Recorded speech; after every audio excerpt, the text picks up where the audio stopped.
Morning, everybody. Stuck in traffic, headed to Houston again. It's a little bit easier today. School's let out, so we'll see if I make it there earlier. But while I'm enjoying the slow ride from Pearland to Houston, I'll just be real with you guys this morning. It was kind of a rough morning.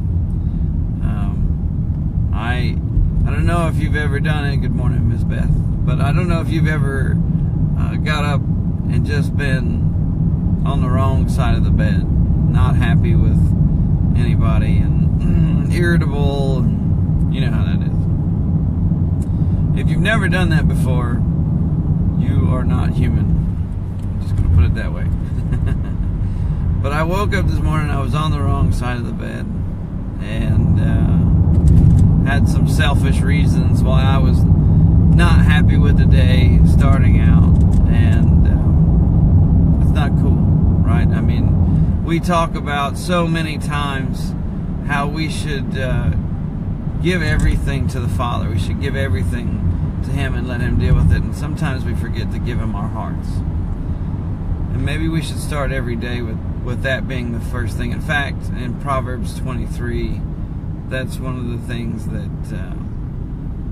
the Father lists, and He says, give me your heart, my son. And many times in Proverbs you'll see that we're instructed to listen to teachings and to hear what He has to say and all of that. But what's really interesting in this one is He says, give me your heart.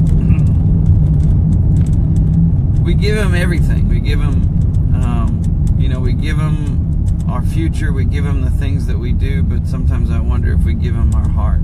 If we say, just take my heart, guide my heart, be my heart. Does that make sense? If I'm really focused on being a follower of Christ, if I'm really someone who said, Father, you're Lord of my life and I'm going to follow you, if I've said that, then do I have any right to wake up on the wrong side of the bed? Do I have any reason that makes sense for me to have a selfish position where I'm just upset with the world and irritable for my own particular reasons? And the answer is no. No.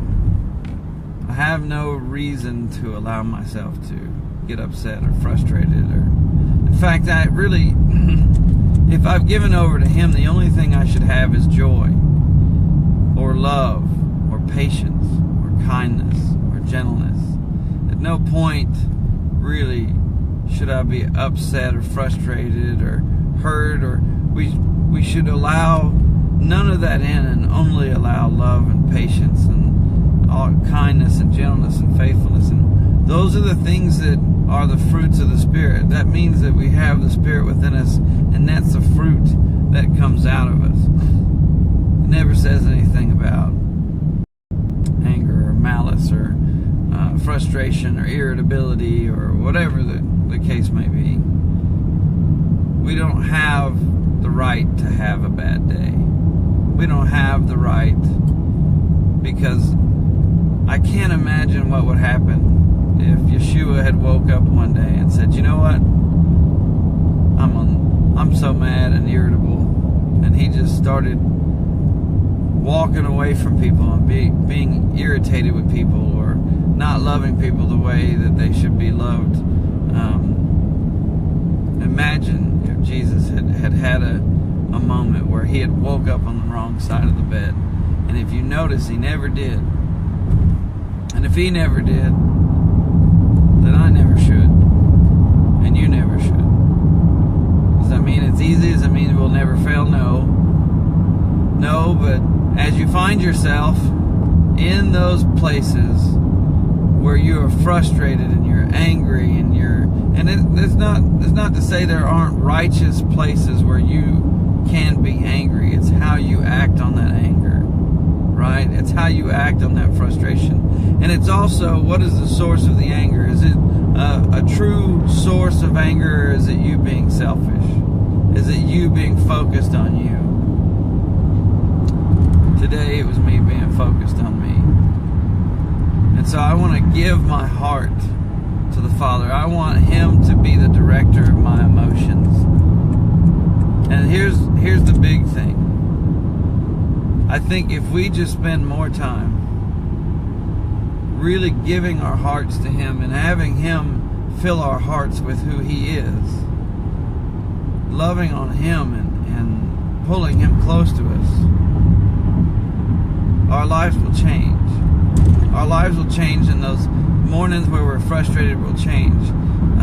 Our hearts won't desire to be angry or frustrated because of a selfish reason any longer. We'll be more inclined to love others deeper.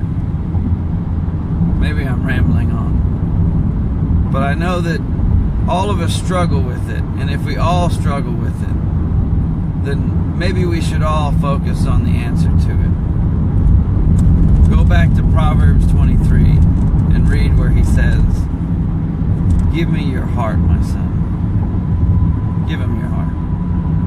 That's what God gave me today. Father, I pray that You would just take our hearts and guide our emotions and guide our actions and our responses to those around us. I pray that You would give us the patience and kindness and love and gentleness and hopeful, all these things that You have promised us, Father. Give us the fruit of the Spirit. Give us the love that Your Son gave to us for others, Father. And remind us of who we were created to be. We pray these things in Your holy and precious Son's name, Yeshua. Amen. Love you guys. God bless.